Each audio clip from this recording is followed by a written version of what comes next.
Now we turn our attention to the environmental sector. In order to make the city safe for residents, the Lagos State government says it has embarked on the journey of updating its development plan, incorporating climate adaptation and mitigation components in each sector. The State Deputy Governor, Kadri Hamzat, made this comment at the 9th Lagos International Climate Change Summit. He says part of the steps taken is the building of groins to protect the 555 hectares of land in Victoria Island that would have disappeared under the Atlantic Ocean since 2010. Enduring peace and security in our environment. It's the 9th edition of the Lagos International Climate Change Summit at Victoria Island. The State Deputy Governor, Kadri Hamzat, state officials, international representatives, environmental experts, and others are here to deliberate on how to integrate climate actions in Lagos. The State Commissioner for Environment and Water Resources highlights the climate adaptation and resilience plan for Lagos. Distinguished guests, let me remind you that Lagos is the only state in the country that has developed and commenced the implementation of the Climate Action Plan in Nigeria. This plan highlighted 26 initiatives across adaptation and mitigation actions to advance a sustainable low-carbon economy in our quest to achieve net zero by year 2050. The Climate Action Plan has opened a new frontier of funding opportunities for adaptation projects in the state. It may interest you to know that the state government, through the Ministry of the Environment and Water Resources, has signed up to £50 million UK Climate Action Implementation Program, which will support cities to accelerate implementation from their climate action plans. In a short while, Lagos will be benefiting from these funds in the energy and waste sectors. For stakeholders in the environmental sector, addressing climate change emergency is a collective effort. The World Bank has said that by the turn of the century, there will be 100 million people in Lagos. That's 4 times the number of people in Lagos today. The need to invest in resilience infrastructure is pertinent. We should have started 50 years ago, but like the philosophy around the planting of trees, the best time to do it was years ago, but the next best time is now. It's never too late to start. With all the efforts that the state have put into combating climate change, the commitment to net zero by 2050, not 2060, as Nigeria is committed to, because Lagos must always lead the way.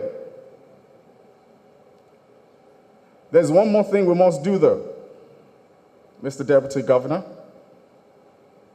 Mr. Commissioner. It is time to launch the Lagos Green Fund.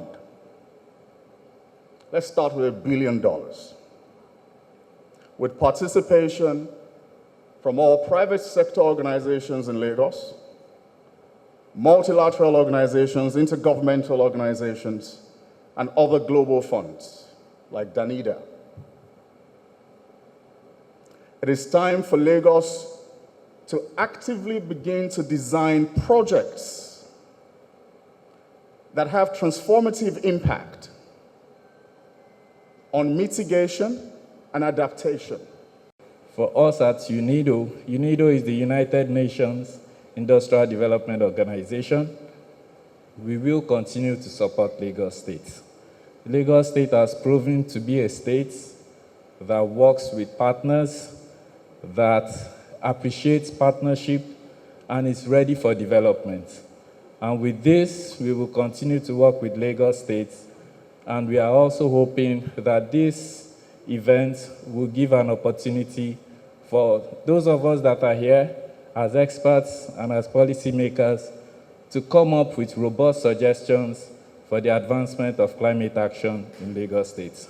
The Netherlands government says the COVID-19 pandemic is related to climate change and should not be taken for granted.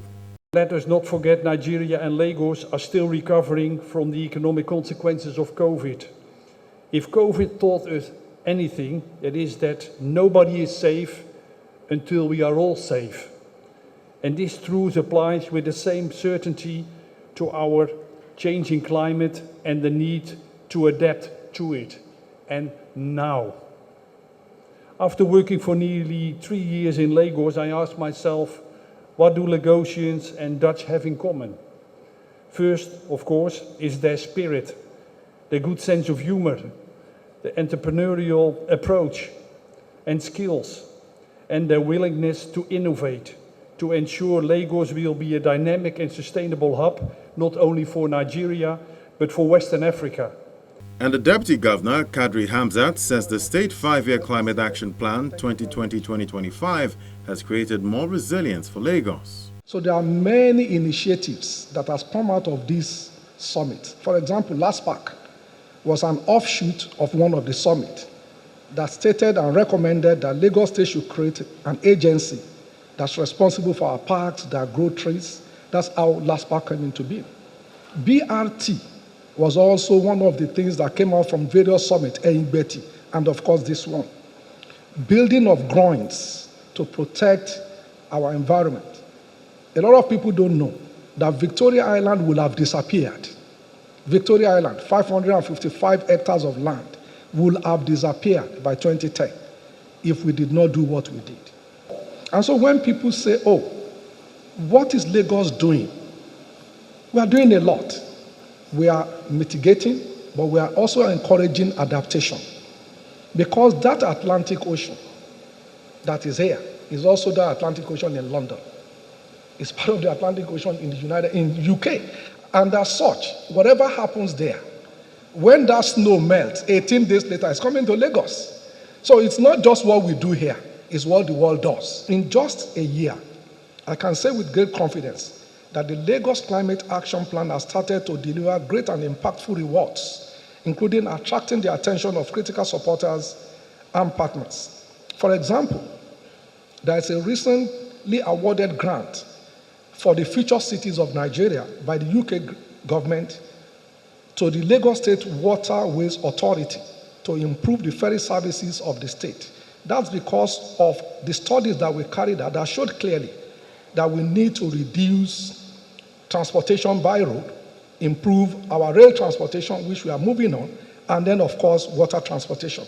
Deliberations reached at this summit are expected to provide more solutions for Lagos State government to better adapt to climate impact.